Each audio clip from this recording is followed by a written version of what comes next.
Bienvenido a Ciudadanía de Cristal, tu canal YouTube que tiene como cometido crear un mejor planeta a través de la reflexión, el análisis crítico y crear sociedades en movimiento y en vanguardia social. Si te gusta el canal, por favor suscríbete, si te gusta mucho dale like y si te gusta re mucho dale re like. El día de hoy trataré el tema de la universidad pública no es pública y dicho de otra forma, la educación pública tampoco lo es. ¿Cómo entendemos el espacio público? Evidentemente a través de un paradigma de construcción jurídico-política en la cual distinguimos lo público de lo privado. Históricamente, en sociedades antiguas como la Grecia y como la romana, el espacio público era mayoritario y el espacio privado era pequeñito. En nuestro estado como tal, nuestro espacio público es pequeño y nuestro espacio privado es amplio. En este sentido, hay algo que decir.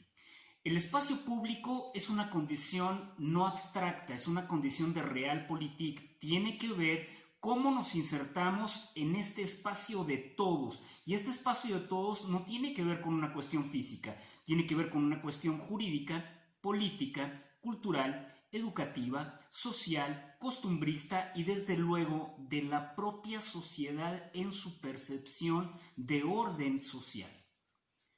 Y en esta situación, la educación pública atraviesa por muchas impugnaciones. En América Latina se masificó en determinado momento en los años 60, pero no se masificó porque el Estado reconociera que la sociedad realmente requería entrar en las cuestiones de educarse, de instruirse, de tener mayor conocimiento sobre la realidad social.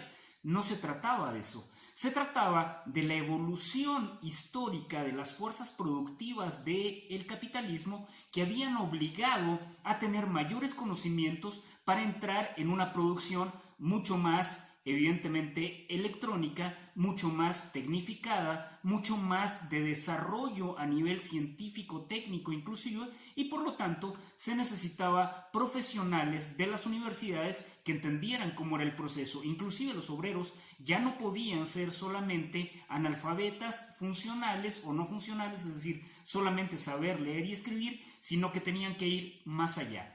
El grado de conocimiento de la producción es cada vez mayor.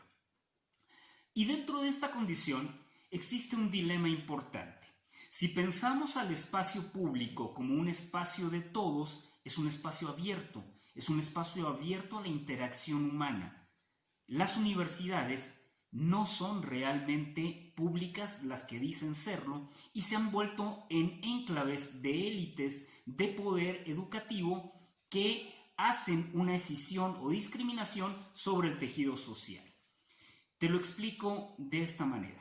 Si pensáramos a la universidad tendría que ser un espacio donde cualquiera pudiera entrar y no importase si hay un reconocimiento o no reconocimiento sobre si tiene estudios o no. Es decir, cualquier persona debería tomar cursos, la universidad debería ir a la calle, no solamente a las condiciones de cursos virtuales, sino que un profesor universitario estuviera en una plaza, estuviera en un café, estuviera en un parque, compartiendo sus conocimientos y creando conocimiento para la sociedad al mismo tiempo que él se nutriera de las necesidades sociales. No vemos a los hijos de campesinos habitualmente, sin que pasen o no pasen un examen, estar dentro de la universidad. Esto no lo vemos, esto no está ahí. O a los hijos de los obreros. Vemos a sectores habitualmente que tienen un soporte económico que les hace posible inclusive llegar a la universidad pública. Y en este trazo, algo muy importante es lo siguiente. Si la educación pública avala un certificado de un chico de primaria, de un chico de secundaria, de un chico de preparatoria, es que está diciendo que esa persona está calificada dentro de esos estudios para desenvolverse. Y por lo tanto, la pregunta es, ¿por qué la universidad pública tendría que hacer exámenes de selección si la educación pública te está diciendo que ese chico que viene de la preparatoria necesariamente ya tiene los conocimientos previos para ingresar a la universidad? Esta es una forma de exclusión. esta es una forma elitista de ver el conocimiento. La universidad realiza exámenes y discrimina socialmente, excluye socialmente, no hace un proceso de inclusión de orden sociocultural para preparar dentro de la educación en sentido amplio, para que las personas se cultiven en sentido amplio y no solamente respondan a las exigencias empresariales de tener mano de obra calificada a nivel profesional. Eso está haciendo y eso ha hecho históricamente. Más aún, importante sería decir que dentro de las universidades públicas hay una estructura burocrático-administrativa más la estructura de profesores, en donde esos burócratas y administradores de las universidades públicas y esos profesores, hombres y mujeres, suelen tener a sus hijos en escuelas privadas. Es decir, ellos mismos rechazan la educación pública, tienen a sus hijos en escuelas privadas y antitéticamente, contradictoriamente, demeritan el espacio que les da el porvenir, que les da el sustento, que les da su ingreso y lo dejan de lado. Esto es absolutamente miserable. Pero la parte contraria es más asquerosa todavía. Me da mucha más risa.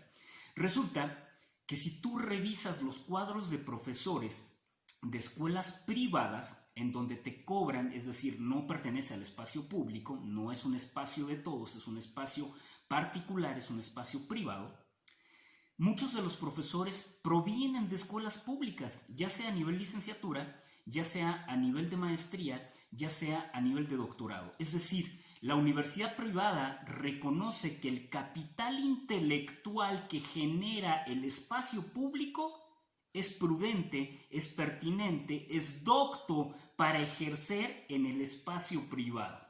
Fíjate qué gran pendejada, fíjate qué gran estupidez.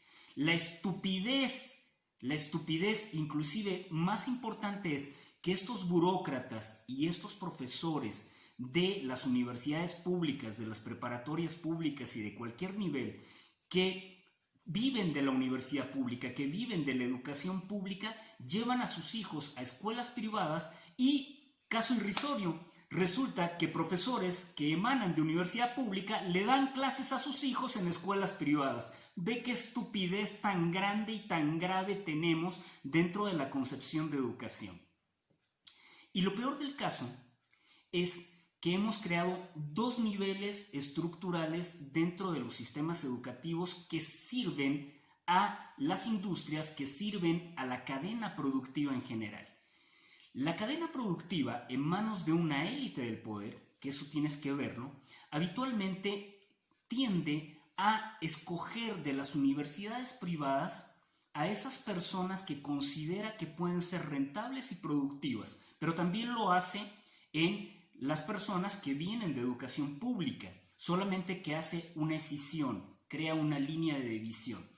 Casi siempre, esos profesionales que vienen de la educación privada son los mandos superiores. Y los mandos medios e inferiores que llevan a cabo el desarrollo científico-técnico de la educación aplicado a la industria son mandos de escuelas habitualmente públicas. Eso es lógico, es decir, aquí hay una cadena de reproducción política, económica y hegemónica de cómo miro que se debe desenvolver al Estado. Pero me eres útil, es decir, como profesional de lo público me eres útil y te tengo ahí y te tengo trabajando. ¿Qué hemos hecho históricamente? ¿Cuál es la lectura de la realidad? La educación pública no es pública, sirve al área privada de desarrollo humano para que los demás apropien ese capital intelectual que se convierte en riqueza de orden social y que finalmente es ampliamente administrado, tomado, prohijado por el sector privado, que es el que maneja el Estado. Es decir, la estupidez más grande que hayas visto en tu vida. Gracias. Te lo dijo el gurú de la política y otras cositas, siempre imitado, jamás igualado, desde Ciudadanía de Cristal. Te quiero, te amo, por favor, hagamos de la educación pública y del espacio público realmente el espacio de todos, si no, seguiremos en la misma miseria. Gracias. Distance now I'm